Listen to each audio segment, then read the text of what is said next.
Hi, it's Don McLaughlin from Falcon Discovery at LegalTech 2012. Pleased and delighted to introduce Dean Gonsowski from Symantec Clearwell. Dean, great to have you. Thanks, Don. Dean, tell us a little bit about your current role at Symantec and your experience in the industry. Well, this is, I think, my 8th LegalTech. I've been coming here since '03, where I got into this business starting a computer forensics company called S3 Partners. We got bought by Fios, and it's been all downhill ever since. But mostly recently I've been with Clearwell, and I ran their professional services group, and then we were acquired, as you know, by Symantec in July of this year. So it's been pretty exciting. This is our, I would say, our coming out party, but this has been one of our first big collective shows together as under the Symantec umbrella. That's great. I want to ask you about that, but before I do, looking back over those last number of years, what are some of your thoughts about how eDiscovery, that the process has been managed by judges and by practitioners? What do you think about it has improved over the years? Well, I think in the early days, and certainly dating myself by saying I was doing this before there was EDRM. But I think that's been, to me, probably one of the greatest improvements, which is we have a process. We have nomenclature. Folks understand how to get from A to Z. And in the early days, it was it was the Wild Wild West. Everyone was doing a little of this and some forensic imaging, and I remember we had one of the early vendors we were working with would take email and they would print it out and scan it back, and I mean, just a lot of ridiculous stuff. But now we've got folks who've really honed in on the model. You've gotten a lot more sort of dedicated point solutions where folks will focus on something super narrow, near dupe technology, and that's all they'll do, and they'll do it really well. So I think as we've matured, that technology has been there, but also the workflow, the definition has all kind of come together nicely, where this is a business process just like ERP and other similar business processes you see at big companies. Well, that's the optimistic sort of retrospective. The flip side to that is, what do you think courts and practitioners can continue to do, and where there are some areas perhaps of continuing deficiency? I think the biggest issue we struggle with now, and we're talking a lot about predictive coding, which is one of the pieces of functionality we're launching here at the show. I think you get a lot of folks struggling with defensibility.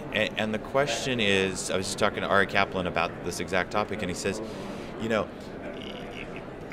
can we expect a judge to write an opinion that says, yes, use predictive coding? And Judge Peck on our panel we did the other day said, look, no one ever wrote an opinion saying you must use or you can use keywords, right?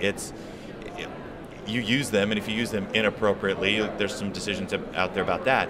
But largely you're free to do what you need to do within the bounds of just reasonable, inexpensive ways to fulfill your discovery obligation. So I think what we need to get to as a group is there's a lot of kind of looking around right now with some of the newer technology and saying, all right, I need to wait for somebody else to put their foot in the pool. The reality is, the technology's there, it's compelling, and my admonishment would be, start using it. You don't need to use it on everything, but find a use case, get comfortable with it, because the other thing that we found is the tools can be pretty simple to use, but that doesn't mean they work by themselves, as you know, in spades. There's a lot that has to happen in terms of the workflow, things like sampling and error rates and F-measure and precision. I mean, there's a lot going on there. You're not just plopping people down in front of bankers' boxes saying, have a look at those. So this way is better, but it's not super intuitive for everybody, and particularly for the folks who are maybe more on the Luddite side in terms of fear of technology. Now is the time to start embracing this, because it's coming, and you don't want to be behind the curve like we saw some people 5 and 10 years ago, which they had their heads in the sand just saying, we're not going to do eDiscovery because we're just not going there, and you just can't be in denial. What do you think the court's role plays in that effort to move forward? Do you see continuing involvement from the judiciary, or is it really it's the obligation of the lawyers in front of the court to bone up and understand this technology? I think it's more of the bar than the bench. I think the bench can help in terms of talking about things about cooperation. I think you'll obviously continue to see opinions that are out there talking about inadvertent waiver and some things that folks could do better. But as you know, with case law, we learn by what not to do, and that's a tough way to evolve in this industry that we're evolving in so quickly, because by the time the courts are starting to deal with Facebook and Twitter and social media and cloud and all the issues they're dealing with, we're 2-3 years down that path. And so I don't, it'll be hand in glove a little bit, but I don't think you can just wait for the bench to sort of proclaim things. I think practitioners need to say, look, we're doing this because we've got a challenge, and we're going to adopt workflow and technology, to meet the challenge as best we can, because that's our obligation for our clients who are expecting that. And where do you see the drive for improving the process and getting folks to use the technology? Where's that stem from your experience? It's got to be inside counsel. I mean, inside counsel is the end client. It's their risk, it's their cost. They've got to be the ones to say, we're supportive of technology. We demand the intelligent and efficient use of technology.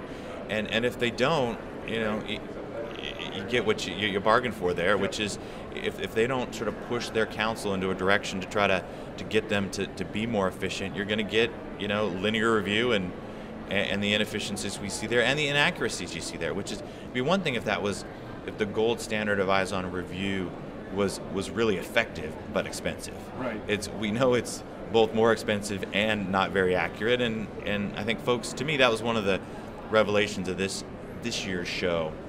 Not that it's news, but I think folks are finally wrapping their arms around the notion that, wait a minute, it's not sort of, man versus machine. We know human review is just not very good.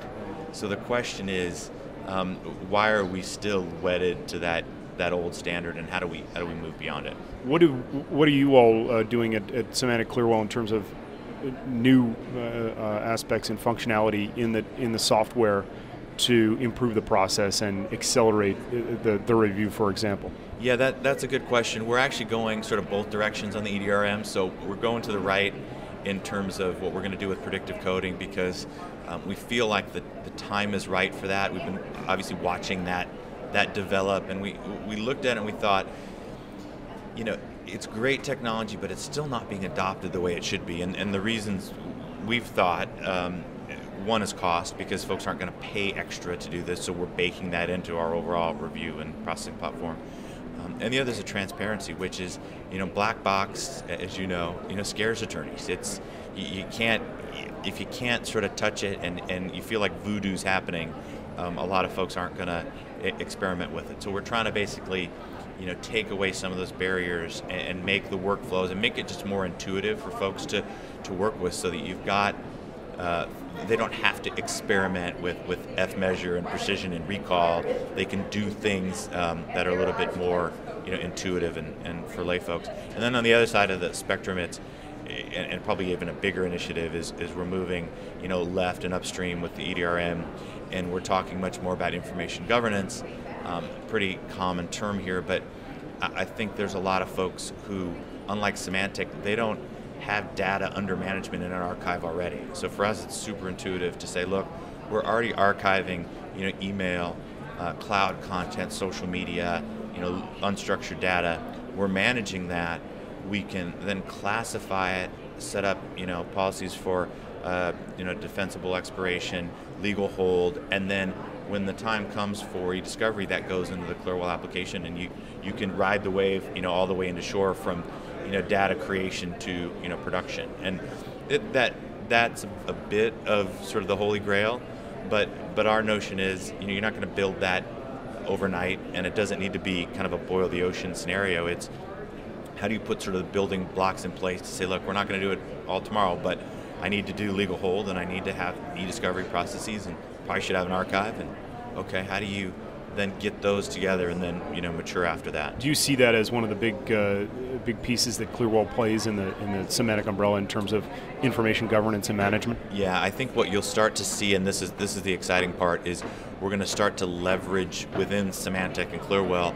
We're leveraging things like DLP, which is a data loss prevention technology, you can start to leverage that to auto classify documents that are in the archive. And similarly with predictive coding, you can start to say, well, you can use that in review, but there's similar applications in other areas in this information governance stack. And so what I'd like to see, and which is the plan, is all of these pieces start playing together. And I think that's what's important about an information governance umbrella. Is you don't want to have a bunch of disparate parts that don't have any synergy, because you're just spending and there's a lot of inefficiencies, etc. You want to have, look, if you can predictively code something, and that's a good way to do it, then why aren't you using that for upstream content, downstream content, and leverage those tools for investigations, for leverage what you've got, that tool chest for as many things as you can. Well, that to us seems like the sort of the next great wave of overall improvement in the process, and really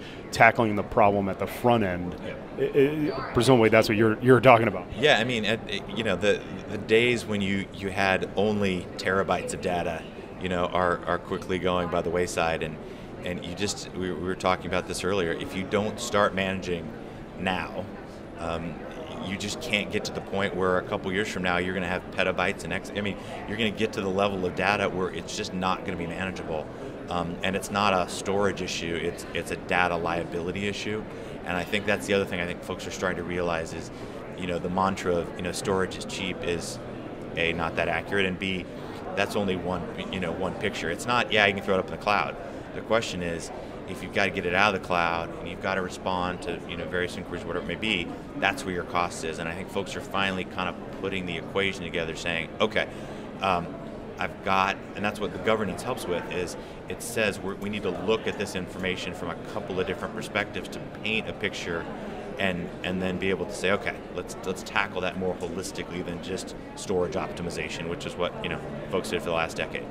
Terrific. Well, it was a pleasure catching up. Thanks very much. Yeah, thanks. Appreciate it.